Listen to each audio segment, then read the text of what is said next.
Legenda asal-usul Gunung Merapi. Cerita rakyat Jawa Tengah.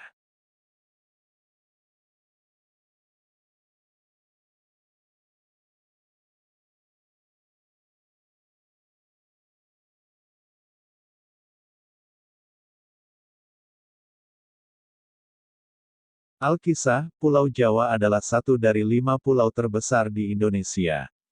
Konon, pulau ini pada masa lampau letaknya tidak rata atau miring. Oleh karena itu, para dewa di Kahyangan bermaksud untuk membuat pulau tersebut tidak miring. Dalam sebuah pertemuan, mereka kemudian memutuskan untuk mendirikan sebuah gunung yang besar dan tinggi di tengah-tengah Pulau Jawa sebagai penyeimbang. Maka disepakatilah untuk memindahkan Gunung Jamur-Dipa yang berada di Laut Selatan ke sebuah daerah tanah datar yang terletak di perbatasan Kabupaten Sleman Provinsi Daerah Istimewa Yogyakarta, dan Kabupaten Magelang, Boyolali, serta Klaten Provinsi Jawa Tengah. Sementara itu, di daerah di mana Gunung Jamur-Dipa akan ditempatkan terdapat 2 orang empu yang sedang membuat keris sakti. Mereka adalah Empu Rama dan Empu Pamadi yang memiliki kesaktian yang tinggi. Oleh karena itu, para dewa terlebih dahulu akan menasehati kedua empu tersebut agar segera pindah ke tempat lain sehingga tidak tertindih oleh gunung yang akan ditempatkan di daerah itu. Raja para dewa, Batara Guru pun segera mengutus Batara Narada dan Dewa Penyarikan beserta sejumlah pengawal dari Istana Kahyangan untuk membujuk kedua empu tersebut.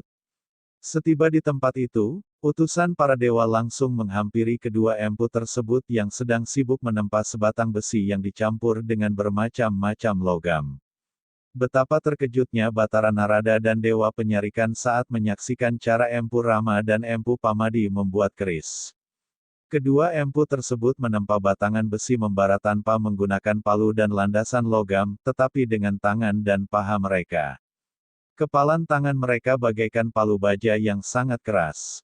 Setiap kali kepalan tangan mereka pukulkan pada batangan besi membara itu terlihat percikan cahaya yang memancar. Maaf, empu. Kami utusan para dewa ingin berbicara dengan empu berdua, sapa Dewa Penyarikan. Kedua empu tersebut segera menghentikan pekerjaannya dan kemudian mempersilakan kedua utusan para dewa itu untuk duduk. Ada apa gerangan, Pukulun? Ada yang dapat hamba bantu?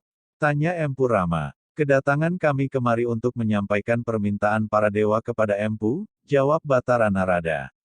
Apakah permintaan itu? Tanya Empu Pamadi penasaran, semoga permintaan itu dapat kami penuhi.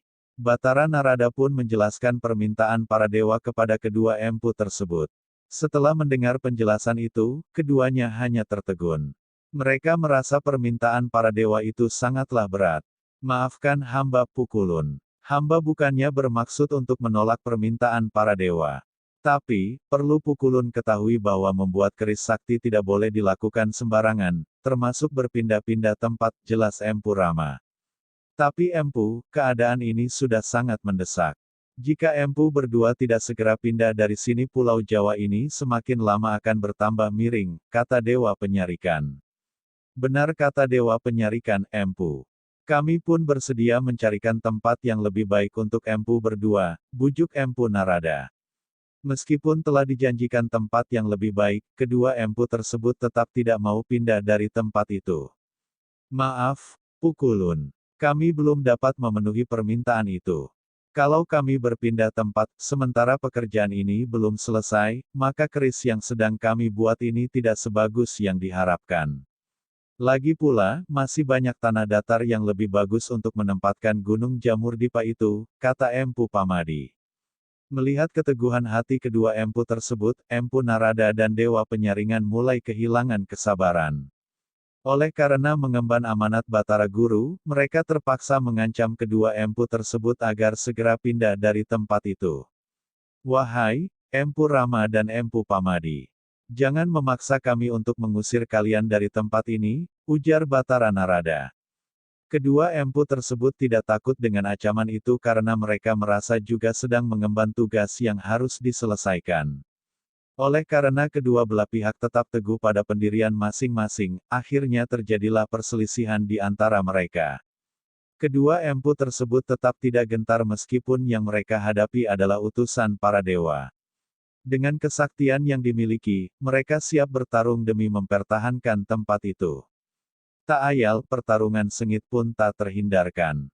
Meskipun dikeroyok oleh dua dewa beserta bala tentaranya, kedua empu tersebut berhasil memenangkan pertarungan itu. Batara Narada dan Dewa Penyarikan yang kalah dalam pertarungan itu segera terbang ke Kahyangan untuk melapor kepada Batara Guru.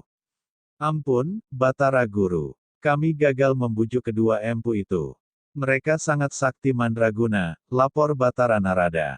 Mendengar laporan itu Batara Guru menjadi murka. Dasar memang keras kepala kedua empu itu. Mereka harus diberi pelajaran, ujar Batara Guru. Dewa Bayu, segeralah kamu tiup gunung jamur dipa itu. Seru Batara Guru. Dengan kesaktiannya, Dewa Bayu segera meniup gunung itu. Tiupan Dewa Bayu yang bagaikan angin topan berhasil menerbangkan jamur dipa hingga melayang-layang di angkasa dan kemudian jatuh tepat di perapian kedua empu tersebut. Kedua empu yang berada di tempat itu pun ikut tertindih oleh gunung jamur dipa hingga tewas seketika. Menurut cerita, roh kedua empu tersebut kemudian menjadi penunggu gunung itu. Sementara itu, perapian tempat keduanya membuat keris sakti berubah menjadi kawah. Oleh karena kawah itu pada mulanya adalah sebuah perapian, maka para dewa mengganti nama gunung itu menjadi Gunung Merapi. Demikian cerita asal mula Gunung Merapi dari Provinsi Yogyakarta dan Jawa Tengah, Indonesia.